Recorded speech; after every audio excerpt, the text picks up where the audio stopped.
오늘은 우리가 누가복음 96번째 시간으로 스스로 조심하라 라는 제목으로 같이 말씀을 나누도록 하겠습니다. 예수님께서 예루살렘의 멸망을 말씀하시면서 그때 뒤돌아보지 말고 도망치라 하셨습니다. 우리가 이 땅을 살아가면서 잊지 말아야 될 것은 이 세상에서는 어느 곳에도 안전한 곳은 없습니다. 오직 예수 그리스도 안에만 참된 평안과 안식이 있습니다. 그렇기 때문에 우리들은 주님께서 도망치라 하실 때 그 주님께 도망할 수 있는 은혜가 있으시길 축복합니다. 베델도 아니고 길갈도 아닙니다. 오직 주님께, 하나님께 도망쳐야 합니다. 그날이 찾아왔을 때 머리를 들라 속량이 가까웠다 그러셨어요.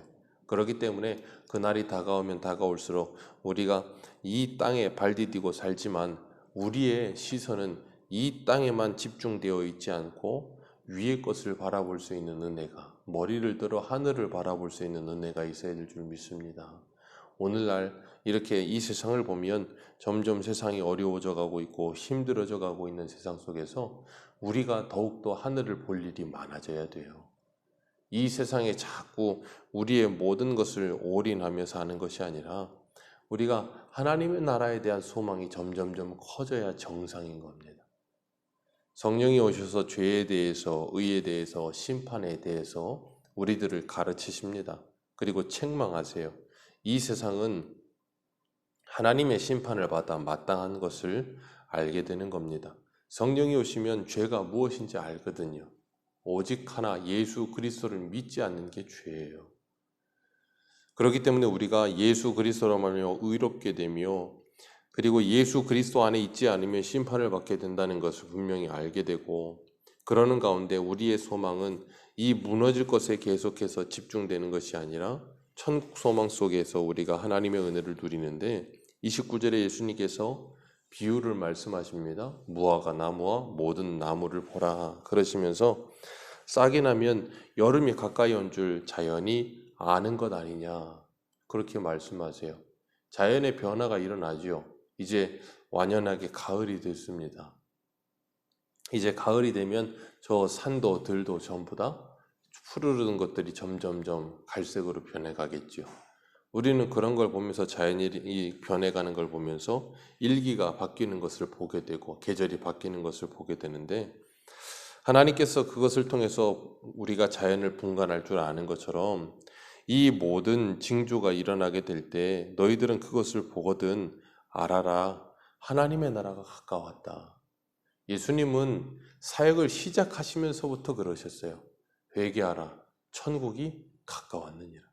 예수님 이전에 세례 요한도 예수님의 길을 예비하면서 광야에서 외친 말이 그거였어요. 회개하라. 천국이 가까웠느니라.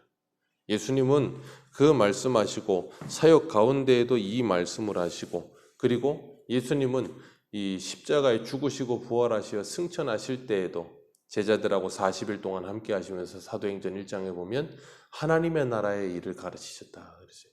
예수님의 인생의 포커스는 항상 하나님의 나라예요. 하나님의 나라에 대해서 항상 이 관심을 가지셨고 제자들에게 그것을 가르치시고 우리들에게 하나님의 나라에 대해 꿈꾸게 하셨어요. 그래서 성령이 오시면 우리가 그 하나님의 나라를 꿈꾸게 되죠. 그러시면서 예루살렘의 멸망과 세상의 난리와 소문들이 들려질 때 그것을 보거든 하나님의 나라가 가까웠음을 알고 깨어 있으라 그러세요. 그 난리와 난리 그게 뭐예요? 11절에 보면 누가복음 21장 11절 같이 한번 읽습니다. 시작. 곳곳에 큰 지진과 기근과 전염병이 있겠고 또 무서운 일과 하늘로부터 큰 징조들이 있으리라. 이런 자연의 재해들과 여러 가지 전염병과 여러 가지 일들이 일어날 때, 큰 징조가 일어날 때 그것을 보면서 깨어 있으라 라고 말씀하시는 거예요. 그 하나님의 나라가 가까웠기 때문이다 라고 말씀하십니다. 그렇기 때문에 우리들은 하나님의 나라가 가까운 줄 알고 정신 차려야 하는 겁니다. 그러나 이 세상의 사람들은 그런 하나님의 말씀을 전하면 조롱하지요. 그런 게 어디 있어? 그렇게 조롱합니다. 예수님께서 이 말씀하신 지 2000년이 지났습니다. 그런데 무슨 소리야? 하나님의 나라가 어디를 와? 안 오잖아 라고 이야기를 한다고요. 제가 늘 말씀드리지만 우리가 가고 있고 주님도 오고 있고 라고 말씀을 늘 드려요. 그래서 개인적 종말이 늘 있잖아요. 그리고 베드로후서 3장 3절에서 5절에 보면 먼저 이것을 알지니 말세에 조롱하는 자들이 와서 자기 정욕을 따라 행하며 조롱하여 이르되 주께서 강림하신다는 말 약속이 어디 있느냐? 조상들이 잔 후로부터 만물이 처음 창조될 때와 같이 그냥 있다 하니 이는 하늘이 옛적부터 있는 것과 같이 땅이 물에서 나와 물로 성립된 것도 하나님의 말씀으로 된 것을 그들이 일부러 잊으려 함이라. 그들은 일부러 잊으려 한다는 거예요. 그러면서 조롱을 해요. 자기의 정욕 따로 행하면서 조롱을 행하고 주의 강림하신다는 약속이 어디 있냐?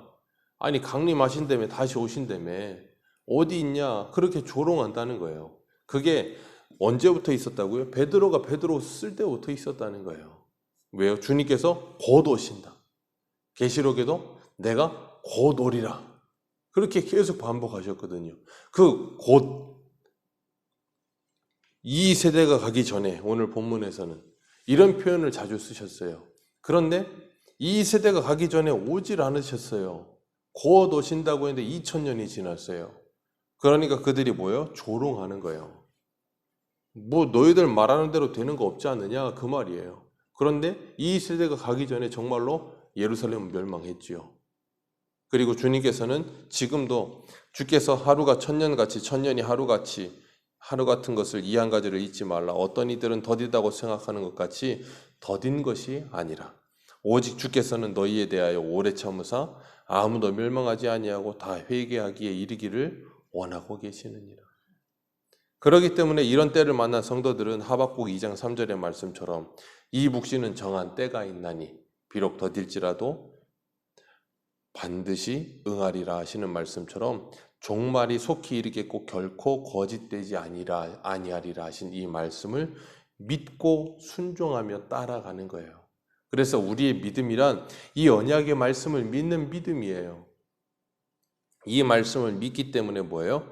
이 세상이 조롱을 하든지 이 세상이 무슨 말을 하든지 그것과 상관없이 그 모든 것들을 넉넉히 이기며 살아요. 우리에게는 언제나 하나님의 말씀이 세상의 말보다 더 크게 들려요. 그래서 세상의 말을 믿는 것이 아니라 하나님의 말씀을 믿고 사는 겁니다. 우리가 하나님의 말씀을 믿지 못하면 세상의 말이 크게 들리기 때문에 하나님의 음성이 들리지 않아요. 그러면 세상의 말을 믿고 살 수밖에 없어요. 그렇기 때문에 주님께서 우리에게 뭐라 그러세요? 깨어 있어라.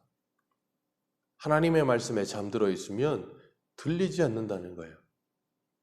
32절 말씀에 우리 32절 같이 한번 읽겠습니다. 시작. 내가 진실로 너희에게 말하노니 이 세대가 지나가기 전에 모든 일이 다 이루어지리라. 아멘. 그리고 천지가 없어지겠으나 내 말은 없어지지 아니하리라. 1.1획도 마태복음에는 떨어지지 않고 다 이루어지리라. 그렇게 말씀하세요. 정말로 그 말씀이 육적인 이스라엘이 멸망하는 걸 통해 이루어졌고 그 멸망을 통해 주님의 다시 오시는 그날도 그러할 것이다 라고 말씀을 하세요. 왜 그런가 하면 하나님의 말씀은 천지가 없어져도 그 말씀은 없어지지 않는 말씀. 그 말씀은 반드시 이루어지는 말씀. 그래서 예수님께서 이 땅에 오셨을 때 뭐하러 오셨어요? 하나님의 말씀을 이루러 오셨어요. 민수기 23장에 보면 예수님께서 이런 말씀을 하세요. 23장 19절에 하나님은 사람이 아니시니 거짓말을 하지 아니하시고 인생이 아니시니 후회가 없으시도다. 어찌 그 말씀하신 바를 행하지 아니하시며 하신 말씀을 실행하지 않으시랴. 하나님이 하신 말씀은 반드시 이루어져요. 그걸 그래서 하나님의 이 열심 그런 표현을 쓰지요. 그리고 하나님이 이사야에서도 내가 경영하는 것이 반드시 되며 예레미야 33장 2절에는 하나님께서 일을 성취하시는 여호와, 일을 만들어 성취하시는 여호와 그런 표현을 쓰세요. 없으면 그걸 하나님이 말씀하신 거라면 창조해서라도 성취를 하신다는 거예요. 그렇기 때문에 하나님의 말씀은 떨어지면 그냥 그 즉시로 그게 완성이에요. 우리는 이 시간과 공간의 제약 속에 있기 때문에 저번에도 말씀드렸지만 과거, 현재, 미래가 있어요. 그러나 하나님은 산자의 하나님이시라 그랬잖아요. 살아있는 자의 하나님이라 하나님에게는 과거, 현재, 미래가 없어요. 왜냐하면 영원 전부터 영원까지 계시는 분이고 그 가운데 시간과 공간을 창조하신 거니까. 하나님은 이 밖에 계세요. 그렇기 때문에 시 공간이 없으시단 말이에요. 그러니까 하나님께서는 하나님이 말씀하셨으면 그건 곧 완성인 거예요. 그런데 그것이 이 역사 세계 속에서 시간과 공간 안에서 이루어지는 중인 거예요. 그러니까 완성된 말씀이 이렇게 풀어서 그걸 뭐하고 있냐면 설명하는 것 같다 그렇게 보시면 되는 거예요. 그렇기 때문에 제가 그래서 가끔 설명을 드릴 때 집을 지을 때 청사진을 그리고 설계 도면을 그리잖아요. 그걸 보면 건축자들에게 머릿속에는 이미 완성된 그림이 있어요. 그리고 그대로 건축이 되잖아요. 그런 것처럼 하나님이 말씀하신 것은 완성이에요. 그래서 예수님께서 그 말씀을 이루기 위해 오셨고, 그리고 예수님은 십자가에서 그 모든 일을 다 이루셨어요. 그래서 예수님이 내가 다 이루었다 그런 표현을 쓰시는 거예요. 그러니까 하나님의 입에서 나오는 말씀은 이사야 55장에도 주님 말씀하시는 것처럼 하늘에서 비가 내려서 바로 올라가지 않고 땅을 적시고 싹을 트게 하고 열매를 맺듯이 나의 입에서 나오는 말도 그냥 나에게로 돌아오지 않고 사람의 마음에 다 그 말씀이 이루어지게 하고 내게 돌아온다. 그래서 그 말씀이 그렇게 되어 이루어지는 것이 형통이라 그렇게 말씀하신 거예요. 그러니까 하나님이 뜻하시고 계획하신 일이 이루어지면 그건 뭐예요? 형통이에요. 그러니까 하나님의 뜻대로 이 요셉이 뭐 종으로 팔려가고 감옥에 가고 이 모든 게 뭐라고요? 형통. 그래서 창세기에서는 요셉이 그런 일을 당할 때 형통이라고 하는 거예요. 왜냐하면 하나님의 뜻이 지금 요셉을 통해 이루어지고 있으니까 차근차근히. 근데 그게 인간의 입장에서는 이해가 되지 않으니까 원망과 불평이 나오는 거죠. 그렇기 때문에 예수님께서 이 땅에 하나님의 말씀을 이루기 위해 오셨고 다 이루었다 하셨고 요한복음 17장에서는 아버지가 나를 보낸 것 같이 나도 이들을 보내나이다 그러셨어요. 그러니까 우리들도 이 땅에 보냄을 받은 목적이 뭐예요? 하나님의 말씀을 이루기 위해 이 땅에 보냄을 받은 거예요. 하나님의 말씀이 나를 통해 이루어지기만 한다면 그게 뭐예요? 형통한 삶이에요. 그래서 사도 바울은 살아도 주를 위해 죽어도 주를 위해 죽나니 우리가 사나 죽으나 주의 것이로다. 내 몸을 통해서 그리스도만이 드러날 수만 있으면 그리스도만이 영광스러워질 수만 있으면 그걸로 족하다는 거예요. 왜? 우리가 그걸 위해 있는 존재예요. 예수 그리스도가 그 일을 하셨고 그 종말의 때 이 종말의 때 우리가 그런 사명을 가지고 사는 겁니다. 그래서 예수 그리스도에게로 피하여 죄에 대하여 의에 대하여 심판에 대하여 성령께서 책망하시는 말씀을 듣고 세상에 그 말씀을 전하는 삶을 살아가는 거예요. 그래서 오늘 34절 같이 한번 읽습니다. 시작. 너희는 스스로 조심하라. 그렇지 않으면 방탕함과 수치함과 생활의 이름으로 마음이 둔하여지고 뜻밖의 그날이 덫과 같이 너희에게 임하리라. 아멘. 스스로 조심하라. 정신줄 놓지 말라는 거예요. 왜요? 정신줄 놓는 순간에 흘려 떠내려가는 거예요. 그렇기 때문에 깨어있으라 그러시면서 방탕함과 술 취함과 세상의 염려로 마음이 둔해지지 않게 하라. 왜요? 그게 하나님의 말씀이거든요. 세월을 아껴라 때가 악하니라. 그 하나님의 말씀을 붙들고 그 말씀이 이루어지도록 사는 삶. 그렇게 살라 그러세요. 그러고 그러지 않으면 그날은 덫과 같이. 다른 성경에서는 디모데전서인가요? 거기서는 그러잖아요. 도적과 같이 말이라. 그러나 너희들에게는 그날이 도적과 같이 임하지 아니하리니. 왜요? 너희들은 깨어있기 때문이라. 어떻게 깨어있어요? 하나님의 말씀을 들음으로 날마다 깨어있는 거예요. 우리의 시선이 땅으로 내려올 때마다 하나님께서 우리의 시선을 자꾸 하늘로 올리시는 거예요.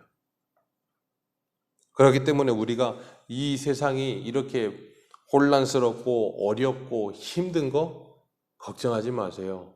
왜냐하면 하나님이 우리들의 시선을 자꾸 하늘로 지금 옮기시는 중이에요. 그런데도 그 시선을 하늘로 옮기지 않고 자꾸 여기다 놓고 여기서 아웅다웅 하고 있으면 하나님이 뭐라 그러시겠어요? 야, 제발 나 좀 봐라 그러신다니까요. 그렇기 때문에 우리가 정말 이렇게 지금 살아서는 안 될 텐데 한국의 교회가 이래서는 안 될 텐데, 한국의 성도들이 이래서는 안 될 텐데 하는 생각이 자꾸 들어야 정상인 거예요. 왜냐하면 자꾸 이 땅의 것에만 자꾸 집착하고 있으니 문제가 되는 거예요. 그렇기 때문에 우리들은 이 땅을 살아가면서 그 주님이 오실 날을 준비하며 하루하루를 정말 하나님의 말씀을 내 삶을 통해 이루는 그 형통의 삶, 그것을 통해 뭐예요? 하나님께 영광이 돌려지는 그 삶을 살아가는 겁니다. 그날은 지구상의 모든 사람에 임할 것이다. 그렇게 말씀하셨어요. 임하지 않는 것이 없어요. 일시간에 온 지구가 둥글지만 한순간에 임해요. 주님의 임재하심은. 그런데 재림하심은. 근데 그때 우리가 뭘 해야 되는가 하면 이 날이 이르기 전에 계시록에 있는 말씀처럼 무너졌도다 큰 성 바벨론이요. 주님께서 말씀하시면서 뭐라 그러세요? 그 심판받을 자들과 함께 있지 말고 거기서 나오라. 마치 소돔과 고모라에서 롯을 끌어내시듯이 나오라. 왜요? 네가 어찌 거기 있어서 그들과 함께 심판을 받으려 하느냐. 거기 있지 말고 나와라. 거기 있지 말고 나오는 게 뭐예요? 예수 그리스도 안에 있으라 그 말이에요. 그 안에 있지 말고. 그래서 여리고 성이 무너지는데 생각해 보세요. 성이 무너져요. 근데 그 중에 누구는 괜찮아요? 기생 라합과 그 가족은 괜찮잖아요. 하나님께서 보호하시는 거예요. 그렇기 때문에 우리가 성이 무너지는 한이 있어도, 지구가 멸망하는 한이 있어도 하나님이 우리를 지키십니다. 우리가 어떤 무슨 이 자연재해 속에서 하나님이 우리만 구별하셔서 애굽 땅에서 고센 땅처럼 구별하셔서 우리는 안전해, 우리는 죽지 않아, 그런 말이 아니에요. 하나님께서 우리의 영혼을 붙드시는 거예요. 그렇기 때문에 우리를 안전히 지키세요. 그렇기 때문에 성도들은 이 세상 가운데서 두려움이 없을 수는 없죠. 사람이니까. 예전에 이 타이타닉이라는 영화를 보면 그 배가 침몰할 때, 그 배가 침몰하는데 사람들이 전부 다 죽겠다고 막 소리 지르면서 도망치려고 막 그래요. 근데 거기에서 끝까지 이 바이올린을 연주하고 악기를 연주하는 사람들이 있었어요. 그 사람들을 모라비안이라고 하는데, 모라비안이 맞는가? 아무튼 그런데 기독교의 한 종파예요. 그 사람들은 끝까지 그 찬송가 연주하잖아요. 이게 이제 이 배가 무너지는 거예요. 어쩔 수 없는 거예요, 이거를. 여기서 피할 수 있는 방법은 없다. 우리가 그러니까 그 연주하는 거예요, 거기서. 그 모습이 참 저에게는 인상 깊게 보여졌었는데, 그런 것처럼 우리가 이 침몰해가는 배 속에서, 이 무너져 내려가는 세상 속에서, 왜냐하면 주님이 다가오면 다가올수록 이 세상은 점점 더 종말을 향해 달려가고 있고 점점 더 어려워질 것이고 점점 더 흉흉해질 거예요. 계시록의 말씀처럼. 그러는 가운데 우리는 뭐 하냐면 끝까지 우리의 자리에서 우리가 감당해야 될 일을 뭐 하는 거예요? 행하는 거예요. 그게 우리의 사명인 겁니다. 오늘도 항상 깨어있으라고 말씀하시면서 조심하여 방탕하지 말고 술 취하지 말고 그런 것들에 이 세상에 취하지 말고 성령의 인도하심을 받으며 성령의 충만함을 받아서 우리의 눈을 끄는 가증한 것들과 우리의 마음속에 있는 우상들을 스스로 제하여 버리고 믿음 안에서 성령 안에서 무시로 성령 안에 기도하며 깨어있는 하루하루 되시기를 주님의 이름으로 축복합니다. 기도하겠습니다.